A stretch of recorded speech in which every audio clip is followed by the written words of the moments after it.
Nakapasya lang naman ulit ang taga-bukid dito sa Vancouver, Canada mga master. At buti na lang hindi masyadong malamig dito kaya mag-i-enjoy talaga tayo nito mga master. At syempre hindi pwedeng hindi tayo kakain dito sa #1 fried chicken sa buong mundo. Kaya tara, let's go! So ayun na nga mga master, nakabalik na naman tayo ulit dito sa Vancouver, Canada. Kaya napagtripan ng mga tropa na mamasyal para makapag-unwind mga master. At ito ang first gala vlog na ginawa ko mga master, kaya samahan nyo kami. Let's go! At dito pababa na kami sa aming barko mga master. Tinan nyo naman yung mga purma namin dyan, parang mga site engineer ba or mga contractor. Grabe ha. Oy, hindi, protocol talaga yan dito sa port mga master, para safety ba? Safety first ba? At dito sila ni Master Ninyo at saka ni Master Jan, grabe ko makakaway, akala mo uuwi na kami no? At pagka maya dumating na yung service namin papuntang gate, kasi bawal man maglakad dito mga master at malayo-layo rin. At maalikabok rin dito sa port mga master. At baka maging haggard lang kami kung maglakad kami. Baka sabihan pa kami dun sa city na saang construction site kayo na-assign na puno lagi mog-abog. At dito nakasakay na kami sa service ng security na maghatid sa amin sa gate mga master. At pagdating namin sa gate, kinonfirm ng security yung mga pangalan namin na mga lalabas. At nagpatawag na rin kami sa kanya ng taxi. At nung na-confirm na mga pangalan namin at nakatawag na ng taxi, nag-abang na lang kami dito sa pick-upan ng mga taxi. At after lang ng ilang minuto, dumating na ang taxi mga master. Grabe kabilis dito mga master. Ay, at ang kinaganda pa nito mga master, electric car to mga master. At ang bango pa sa loob. Hindi katulad sa atin na dati may nasakyan ako na pagpasok mo amoy paaman. Pero hindi lahat mga master natimingan lang siguro yun ba. At dito pasakay na kami sa taxi mga master kasi magpapahatid kami sa Seabus Terminal. Yung ferry boat nila ba na magtawid dun sa kabila. Kasi ang port namin mga master dito sa North Vancouver. Kaya kung gusto mong makapunta sa city proper ng Vancouver, kailangan mo talaga magsakay sa Seabus. Pero pwede ka rin mag-taxi pero malayo-layo pa yun mga master. Kasi iikot ka pa at tatawid sa tulay, pero dito sa Seabus, diretso na at mura lang sa pamasahe. At dito nakarating na kami sa Seabus Terminal mga master. At kailangan namin makakuha agad ng ticket kasi maya umaalis ang Seabus dito mga master. Kaya pumunta kami agad dito sa ticketing machine para makabili ng ticket. Kasi 5 minutes na lang darating na yung Seabus mga master. At timing na talaga mga master pagpasok namin sa loob boarding na yung Seabus mga master. At mabilis lang din to aalis mga master. At nasa 10 to 15 minutes lang ang biyahe patawid. Kaya napaka-convenient talaga kapag mag-Seabus kayo, kapag makapasyal kayo dito mga master. Grabe kaganda talaga sa ibang lugar mga master. Nakikita talaga ng mga tao yung tax na binabayaran nila ba. At nagagamit talaga nila ng convenient ba. Hindi katulad sa atin na ambot na lang oy. Bahala sila oy. At dito nakita ko yung bahay ni Master Pupo. Hala, andito pala yan sa Canada. At ang bilis lang mga master, nakarating na kami agad dito sa terminal ng Vancouver City. Kaya lumabas na kami. Tignan nyo naman yan mga master. Parang LRT at MRT lang dyan sa atin ba. Napaka-convenient ba. At ang sinakyan namin na yun mga master, after 5 minutes babalik na yun sa pinanggalingan namin na may dala ulit pasahero na papunta na naman doon. At dito kailangan mo lang itap yung ticket para makalabas ka na dito sa terminal. At tingnan nyo naman yung terminal nila dito mga master. Grabe kaganda. At dito naglakad na kami palabas ng terminal mga master. Kasi parang iba naman ang nararamdaman namin. Oy, lahat kami nagrereklamo naman. Oy, nagrereklamo na sa gutom kasi oras na to ng hapunan mga master. Kaya syempre doon tayo kakain sa #1 fried chicken sa buong mundo. Dito sa Jollibee mga master, nakakamiss kasi ang lasa ng Jollibee mga master. Oy, oo mga master, naturingan na to sa US at dito sa Canada na #1 fried chicken. Grabihan no? Pero bahala na sila dyan kung sino #1 at sino #2. Basta ako kakain ako kasi gutom na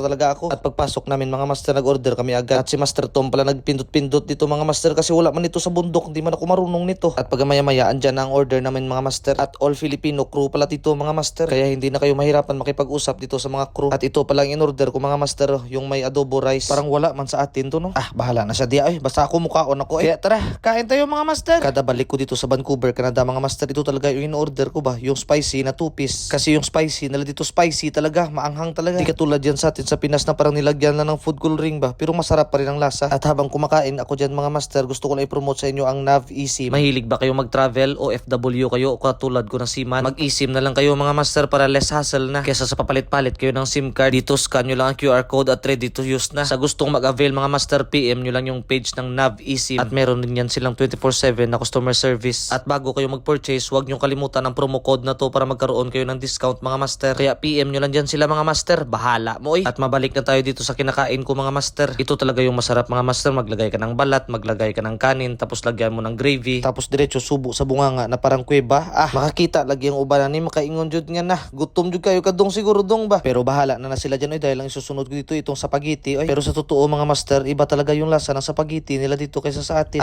Pero bahala sila di oy. Ang importante lasang spaghetti. Tignan nyo naman yan mga master, kahit langgam mo lang ng makain dyan. At syempre tubig lang tayo kasi hindi man tayo nagsusoft drinks. At pagkatapos namin kumain, tumawid lang kami dito sa kabilang kalsada kasi pupunta kami dito sa Best Buy. Kasi sabi ng mga kasama ko baka may mabili daw sila. Sana all maraming pira. At sa mga hindi nakakaalam mga master, ang Best Buy ay bintahan niya ng mga gadgets at iba pang mga electronics mga master. At paborito talaga to puntahan ng mga seaman kasi andito naman na lahat. Merong mga cellphone, mga Bluetooth speaker, mga gaming console, mga laptop o ano-ano pa. Grabe, parang nag-advertise naman ako nito eh. At dito tiningnan ko yung presyo ng 17 Pro Max nila nila. At sabi ko, hala ang mura man. Tag 1,749 pesos lang. Sa Pilipinas tag 80,000 to 100,000 man to. Kaya bibilhin ko na sana kaso pagtingin ko sa wallet ko na 500 pesos lang pala yung laman ng wallet ko, kulang pa rin. Kaya sabi ko, wag na lang, bahala mo oy. At dito nakakita rin ako ng drone kaso wala talaga akong pambili mga master kaya lumabas na lang kami. Sasama lang ang loob ko dito. At buti na lang paglabas namin sarado na tong leads kasi baka makautang talaga ako ng pera nito. Bentahan kasi ito na mga original na New Era Cup. At dito ako bumibili ng mga sombrero ko mapa-Amerika mo dito sa Canada. Kaya naglakad na naman kami dahil meron kaming pupuntahan na isang historical na landmark dito sa Vancouver. Pero bago nyo nadaanan talaga namin itong bahay ni Master Popo. Pero hinayaan na namin yan siya dyan. Bahala siya dyan. At dito na sa Gastown, Vancouver na kami mga master. At medyo malapit na kami sa landmark na pupuntahan namin. At ito pala yung sinasabi kong historical na landmark nila mga master. Ang Gastown Steam Clock. Orasan yan mga master na steam lang ang nagpapagana. At yan ang steam clock na pinakauna sa buong mundo mga master. At kung ayaw nyo maniwala yan, basahin nyo, i-post nyo lang mga master. Kayo na magbasa ay bahala mo diya oy. At gumagana talaga yan mga master. Tingnan nyo, gumagalaw talaga oh. At meron pa yung pressure gauge. At gumagalaw talaga yung mga mekanismo niya. At hindi lang yan mga master, nagsasound pa yan yung steam na lumalabas sa ibabaw niya.